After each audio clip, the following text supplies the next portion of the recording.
Unguru evaņģēliski luteriskās baznīcas celtniecība cieši saistīta ar Krustpils dievnama vēsturi. Tā celta no koka 17. gadsimtā. Vairākas reizes tikusi bojāta un pārbūvēta. Mūra baznīcu cēla 1824. gadā. Iesvētīja 1828. gadā.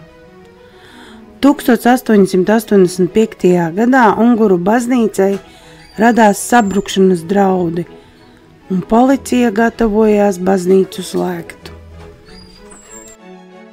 Tā laika barons Nikolaus Pēteris Pauls von Korfs nebija gatavs piešķirt naudu baznīcas remontam. Par baronu Korfu vēl es atstāstīšu citos video, jo viņš ir cieši saistīts gan ar Ungurmuižu, gan Krustpili.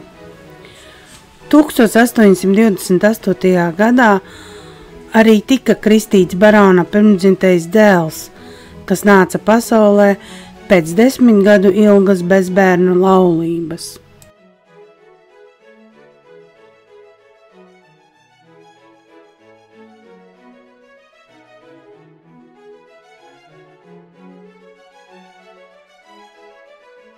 Viena daļa ir vecā grīda. Aha. Tad, kad mums bija pirmās talkas, kad mēs to kultūras slāni mēzām ārā, tad bija ap metru tāds slānis virsū kokļauju.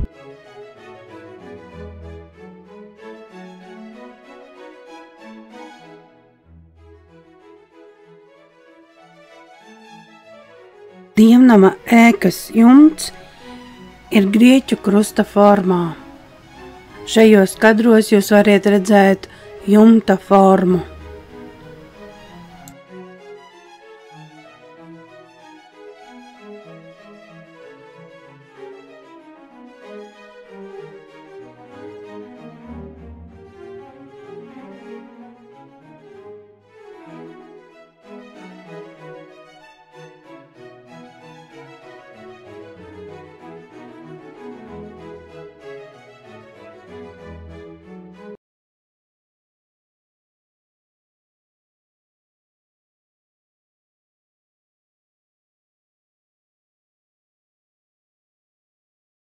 Šeit notiek dievkalpojumi. It kā maziņa liela baznīca, bet maza vieta.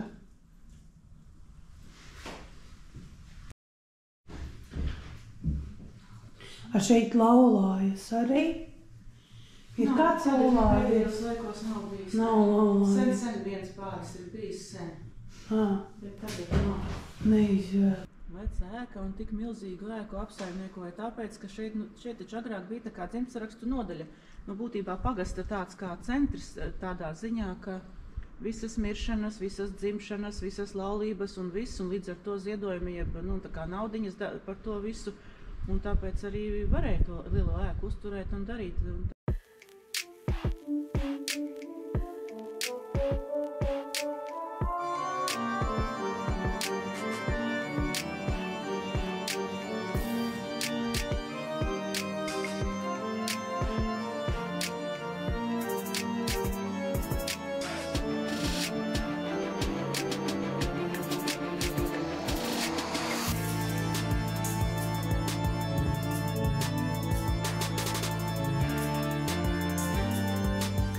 Unguru baznīcas draudzes priekšniece Inga Zālīte stāstīja, ka draudzē šodien ir 15 draudzes locekļi, kuri pārsvarā ir veci cilvēki.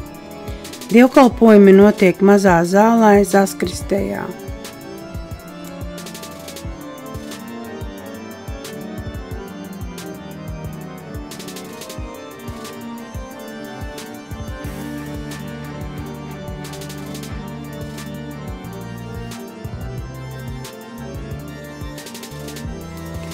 Jau vairāk nekā 2 gadsimtus šī baznīca ir vieta, kur svin, lūdz un atrod mieru.